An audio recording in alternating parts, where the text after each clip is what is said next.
Paddle Protectors is an RTS tower defense game where waves just keep coming and spawning. Now this game is very, very similar to Thronefall, but you can change the camera angle, and also you can place buildings anywhere, so you are not restricted. So this is the demo, and there's very limited buildings, but I have to say, there is a lot of strategy in this demo with the little amount of buildings. I've replayed the demo so many times because I just kept dying. So what's the gameplay loop? So you have different buildings, like I said. You've got a wheat farm, which gives you wheat, which is currency. That is how you buy or place buildings. You have a building to make ammo. As you can see, these machine guns, and there's two machine gun types, they both use ammo, and you need to craft that. You only spawn with some ammo.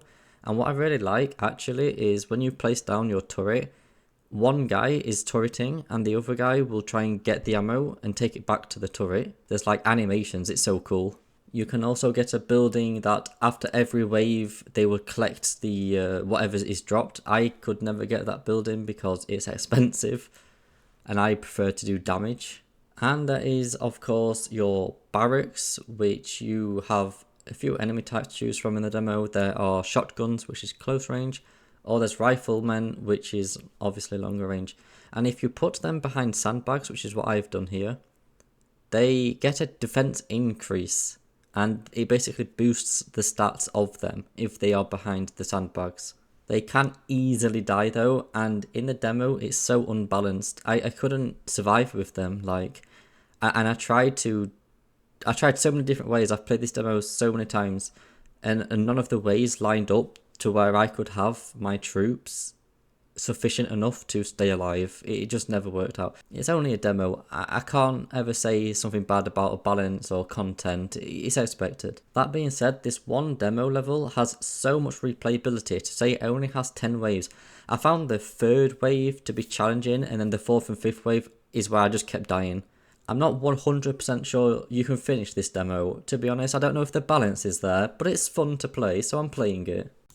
The art style is very reminiscent of Thronefall, like I've said, but it plays completely different. The fact that you can place your buildings anywhere, it opens up for so much more challenges and strategies. And I like Thronefall. I actually like that Thronefall limit where you can place stuff. This just shows a different perspective of where it could have gone, and this is so fun to play. The Steam link for this will be down below. I highly recommend you look at it so you can see the trailer and you can see the potential that this game has. It's not just this small, 4 building demo. It is so much more than that. If you like any tower defense, this is definitely a game you're going to want to try. At the very least, try it.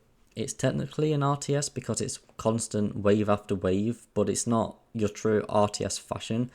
It is still technically RTS. I wonder if they will change that in the future. As you can see here, I just have to restart. I restart so many times just to think of a strategy that I could possibly win the demo with. So here's a strategy that was the most successful. Just spam wheat and then you're going to get currency. And the first wave doesn't spawn in for a good few seconds.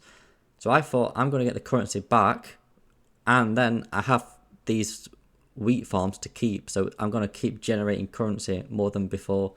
And it let me place turrets, obviously place them slower because I've got to wait for that first initial currency. If I had to do it different, I would have placed one less farm. So because I wasted basically all the money on the wheat farms, I don't have money to place damage. So it didn't really work. It was just a different strategy. It did get me further than before though. The little animation when they get the ammo box and then bring it back to the turret is such a nice addition.